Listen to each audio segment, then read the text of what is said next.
Good day, sir. I am G. Rivera Barimbao, and I'm from Ubuhan District, Tagbilaran City.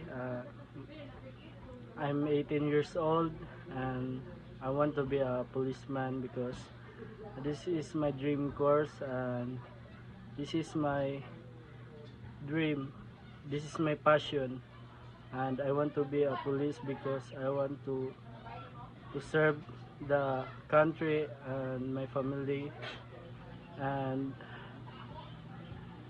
para mabuhat ni naho akong paningkamutan ng pag-eskwela, um, magtarong og eskwela jud hantod-hantod para ang dreams na to or ang goals mahimog malampuson o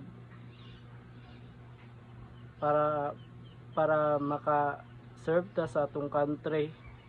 Maura to, salamat sa tanan.